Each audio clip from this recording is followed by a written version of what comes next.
L'idée qui est avancée ici, c'est que la citoyenneté, au-delà de l'identité, ça peut représenter un ensemble de contraintes très concrètes. Ok, donc si on part du principe que la citoyenneté est une cage, alors quels seraient les murs de cette cage? La source en identifie deux principaux. Et ces deux murs, les voici. D'un côté, il y a une contrainte purement financière, ce qu'ils appellent la taxation mondiale. Ça lie un individu aux lois fiscales de son pays, peu importe où il se trouve dans le monde. Et de l'autre côté, on a un risque plus personnel, l'instabilité politique. C'est la menace en fait de se retrouver complètement piégé si la situation se dégrade dans son pays d'origine. Et donc, face à ces deux murs, la source propose une solution, une véritable stratégie, le fameux passeport milliardaire. C'est hyper important de comprendre qu'il ne s'agit pas d'un vrai document, d'un passeport physique, mais bien d'une stratégie.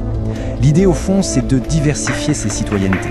Le but, obtenir à la fois la liberté financière et la sécurité personnelle. Mais alors, comment on met ça en place, cette stratégie? Les deux outils principaux qui sont mentionnés, ce sont les visas dorés, qui permettent souvent d'obtenir une résidence, voire une citoyenneté via un investissement, et puis plus largement la diversification des citoyennetés, c'est-à-dire le fait de posséder légalement plusieurs passeports. On arrive à la dernière partie. Voyons maintenant comment cette stratégie est censée nous amener au résultat qu'on recherche, c'est-à-dire bâtir sa propre liberté. La logique derrière tout ça, elle est finalement assez simple, très directe. Face au problème de la taxation mondiale, la solution c'est de pouvoir s'en affranchir légalement grâce à une autre citoyenneté. Et face au risque d'instabilité politique, il s'agit de s'assurer une porte de sortie, une sorte de plan B. Au final, la philosophie qui est présentée par la source, c'est que la richesse n'est pas une fin en soi. Non, c'est un outil. Un outil pour atteindre un objectif bien plus grand, la liberté. La liberté de mouvement, la liberté financière et la sécurité tout simplement. D'ailleurs, la conclusion de la source résume parfaitement cet état d'esprit.